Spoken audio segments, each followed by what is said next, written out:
দুপুরে খাইছিলে? দুপুরে খাও নাই? সারাদিন না খাওয়া? খুলনা কোন জায়গায়? খুলনা খালিশপুর। হ্যাঁ, খুলনা খালিশপুর তো তুমি এই জায়গায় রাজবাড়ি রেল স্টেশনে কি করো? স্টেশনে থাকি। স্টেশনে থাকো? মা বাবা নাই?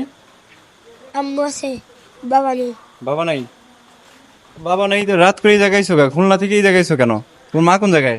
খুলনায় খুলনাতেই? কিসে করে আইছো? ট্রেনে। ট্রেনে করে আইছো? বলে কি সাংঘাতিক কি বলে আইছো নাকি? না, ইচ্ছা করে আইছো? ইচ্ছা করে আইছো? মা মারে যে আইস। তোর মা মারে দেখে তো আইছো?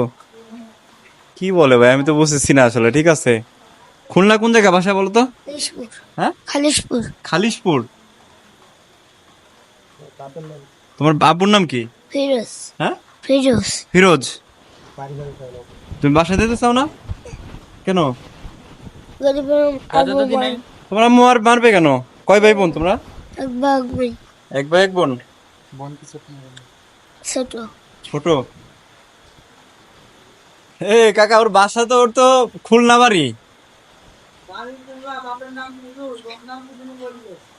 তো ওর ওর কি? হ্যাঁ, ওর নাম ইয়াসির। এর নাম কি? নাম কি? ইয়াসিন। ইয়াসির। ইয়াসিন। ইয়াসিন। ইয়াসিন দন্তের নাম। হাই হাই, কই কি, আমি তো অবাক হয়ে গেলাম।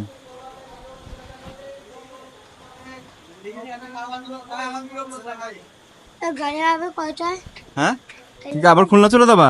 এইদিকে। এদিক কোন জায়গা যাবা? এদিক? হ্যাঁ, এদিক এদিক কোন জায়গা যাবা? আবুল তাবুল যাবে। হ্যাঁ, ঢাকা। ঢাকা? ঢাকা যায় কি করবা? রাতে খাইছো? না। হ্যাঁ, কিছুই খাও নাই রাতে? দর্শক, ওরে যদি কেউ চিনেন, এই তাকাও, ওরে যদি কেউ চিনেন ভিডিওটা শেয়ার করে দিবেন, ঠিক আছে? ওর বাসা হলো খুলনা, ওর বাবার নাম হলো ফিরোজ, আর ওর নাম ইয়াসির। ইয়াসিন, ইয়াসিন নাম। হ্যাঁ। তো তুমি চলে আইছো কি জন্য এই জায়গায়? এটা রাজবাড়ি, আর তোমার খুলনা হলো কত দূর? দুপুরে খাইছিলে? দুপুরে খাও নাই? সারাদিন না খাওয়া? সারাদিন না খাওয়া রয়েছে। এই যে তুমি যে বাসাতে চলে এসে সারাদিন না খাওয়া থাকা লাগে, এটা কি ভালো লাগে? তাহলে বাড়ি যাবা না? বাড়ি থাকলে তো যে সারাদিনে যে না খাওয়া থাকা লাগতো না, তোমার আম্মু খাইতে দিত না? হ্যাঁ, এই চলে আসছো যে এখন না খাওয়া থাকা লাগে। বাড়িতে থাকলে তো না খাওয়া থাকা লাগতো না, আম্মু তো খাইতে দিত। চলে আসছো কেন?